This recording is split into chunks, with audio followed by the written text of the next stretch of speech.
There is reportedly backstage heat in AEW after this week's Dynamite injury scare. We've got WrestleMania 42 potential international location update for you, and we've got details on Vince McMahon's new company, including the name. It's time for the news. Rough old time for little Adam Cole on this week's AEW Dynamite. Him and Kyle Fletcher scrapping outside the ring. Kyle Fletcher hoists him up for a powerbomb. He's going to do it on the ring apron like Kevin Owens. However, totally flubs it and misses, and Adam Cole goes tumbling to the floor. Not ideal given Adam Cole's history of head-related injuries, and according to Brian Alvarez on Wrestling Observer Live, he stated that there is significant backstage heat towards Kyle Fletcher for this. Yes, he was saying that there were a lot of people furious at Kyle Fletcher because Adam Cole has had a history of head injuries. He's had concussions and he's had head injuries that we know about, and he's had concussions and head injuries that haven't been made public.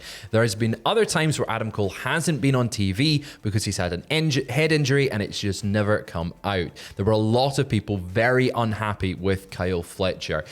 It's one of those instances where mistakes happen in wrestling, but this was very, very close to being disastrous. Yeah.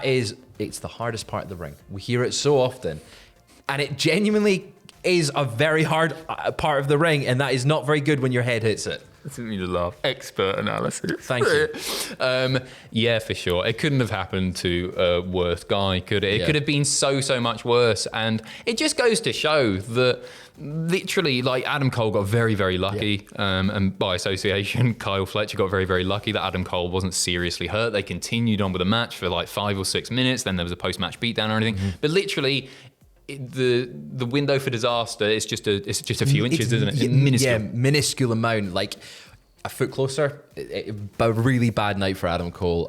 Either way, it still looked like it hurt. Like he can't have come away from that unscathed. No. That was a brutal landing on the outside. And Kyle Fletcher's tall, so it's not like he's falling from a small height. No, he's a big boy, and as you say, hardest part of the ring. Hardest part of the ring. Sticking with AEW now, a popular AEW star is reportedly taking time off. Brian Alvarez again here on Wrestling Observer Radio reporting that Harley Cameron is taking time off from AEW. So she had the thing with Anna Jay, Megan Bain, Penelope Ford this week, and it looked like Harley Cameron was legit busted up. Like her face was all messed up. There was blood. We got worked. I definitely got worked. Yeah, Did you get worked? We got worked. You're not alone in that. Yeah.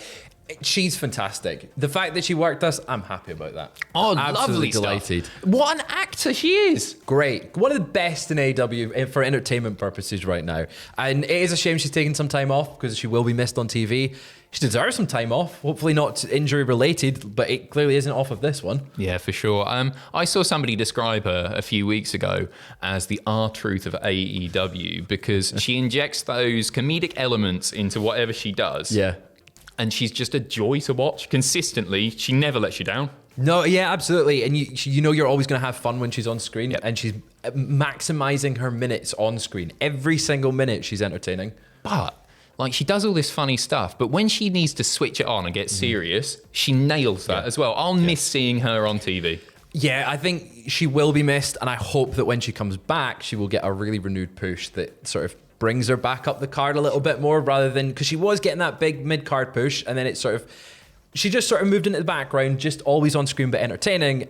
Give her a big push. Give her that mid-card belt. Maximises her minutes. Give her TBS. Every single time. WWE heading to Las Vegas, according to reports anyway, next year. It was going to be in one place. It's in a different place. A lot of controversy regarding that. We've got some information from Fightful Select providing details on other locations that were considered. Yeah, saying among them was the rumoured possibility of London, which we've been told is a matter of site fees. It was noted that AEW pays the city and the venue for All In and Forbidden Door, while WWE is seeking out a hefty site fee to bring the show to London. That's interesting that AEW are having to shill out when WWE expect to be paid for the privilege of having WWE in your town. And this isn't just for WrestleMania either. They look for these routinely now for cities that they visit. They want cash just to come there because of the boost of the local economy. We've heard rumours for a while that they want that for Raw and SmackDown. For the weekly tapings, they want a site fee. And yes, WWE is really, really hot right now. But when you're looking about the amount they want, it's astronomical numbers. But no, it pays for itself. The cities wouldn't be stumping up this cash if it didn't bring the money into the city. That and you is get an very true. influx of tens of thousands of people, sometimes even for the weekly TV shows, as you say, that brings in significant revenue, significant taxes into local economies. They also mentioned Saudi Arabia here. They did indeed, saying Saudi Arabia has long wanted a WrestleMania, but we've not heard of that being in the cards in the coming years. A long-time WWE employee believed that if WWE does a WrestleMania in Saudi, it will be later in the year and be titled like Super WrestleMania, along the lines of the greatest Royal Rumble. I'm so fine with that because when I think of Royal Rumble, I don't even think about the greatest Royal Rumble. It's practically non-canon. Greatest. I know it's the greatest. It was definitely 1992. Eat your heart out. But it's not the same. So if it's a Super WrestleMania, providing that we get WrestleMania like April, Basic WrestleMania. Yeah, basic WrestleMania, but the good one. And then Super WrestleMania down the line later in the year, that's fine because it's not the Super WrestleMania isn't WrestleMania. So if they're going to do it, then fair. Do it that way. My only concern is to make it super, to make it the biggest of all time, you need 3 nights. 3-night WrestleMania. Don't. I'm already tired, Fraser. Quick one. Bayley has been off our screens for some time. In fact, since WrestleMania 41 Night 1. She was the victim of a backstage attack. It turned out to be Becky Lynch who did that to her, taking her place in the women's tag team title match, picking up the win alongside Lyra Valkyria.